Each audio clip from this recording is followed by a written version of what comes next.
Parvati locker దగ్గరికి వెళ్ళి లాకర్‌ని open చేస్తుంది. ఇక అందులో ఉన్న డబ్బులు చూసి ఒక్కసారిగా షాక్ అవుతుంది.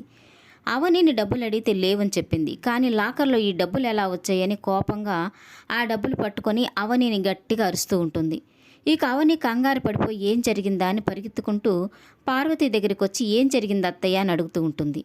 ఇంతకుముందు డబ్బులు అడిగితే లాకర్‌లో డబ్బులు లేవని చెప్పావు. ఇప్పుడు ఈ లాకర్‌లోకి డబ్బులు ఎలా వచ్చాయని గట్టిగా అవనిని అడుగుతూ ఉంటుంది. ఇక అవని అయితే ఆ లాకర్‌లోకి డబ్బులు ఎలా వచ్చాయో నిజంగా నాకు తెలియదు అత్తయ్య అని చెప్తూ ఉంటుంది. ఇక పార్వతికి చాలా కోపం వస్తూ ఉంటుంది. కళ్ళతో ప్రత్యక్షంగా చూస్తుంటే నువ్వు చెప్పేది నిజమని నేను ఎలా నమ్మాలి? డబ్బనేది ఎవరినైనా ఎలాంటి వారినైనా మార్చేస్తుంది అంటారు. అదే నిజమని ఇప్పుడు నాకు అర్థమైంది అని పార్వతి అంటుంటే ఇక అవని అయితే ఒక్కసారిగా షాక్ అయిపోతూ బాధపడుతూ ఉంటుంది. అలా మాట్లాడకండి అత్తయ్య, ఆ లాకర్‌లోకి డబ్బులు ఎలా వచ్చాయో నాకు తెలీదు అని చెప్తూ ఉంటుంది.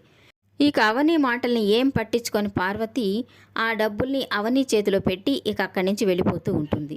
ఇక అవని అయితే చాలా బాధపడుతూ ఉంటుంది. ఇక ఇదంతా చూస్తూ ఉన్న పల్లవి అయితే చాలా సంతోషపడిపోతూ ఉంటుంది. ఇక కమల్కి ఏం అర్థం కాక అయోమయంగా చూస్తుంటాడు. ఇక బామ్మ అయితే కమల్ని తిడుతూ ఉంటుంది. మా వదిన నీ నెత్తిన పెట్టుకుంటావు కదా, ఇప్పుడు చూడు నీ నెత్తిన శటగోపం పెట్టింది అని తనని అంటూ ఉంటుంది. ఇక బామ్మ పల్లవి అక్కడి నుంచి వెళ్ళిపోతూ ఉంటారు. ఇక అక్కడే ఉన్న కమల్ని చూసి అవని ఇదంతా ఎలా జరిగిందో నాకు తెలియదు కన్నయ్య అని చెప్పబోతూ ఉంటుంది. ఇక కమల్ అయితే ఏం మాట్లాడకుండా ఏం సమాధానం చెప్పకుండా అక్కడి నుంచి వెళ్ళిపోతూ ఉంటాడు. ఇక అవని అయితే కమల్ కూడా నేను చెప్పింది నమ్మడం లేదు, అర్థం చేసుకోవడం లేదని నిలుచున్న చోటని అలాగే కూలబడిపోయి ఏడుస్తూ బాధపడుతూ ఉంటుంది. ఈ వీడియో నచ్చినట్లయితే లైక్ చేయండి, సబ్స్క్రైబ్ చేయండి. Thank you for watching.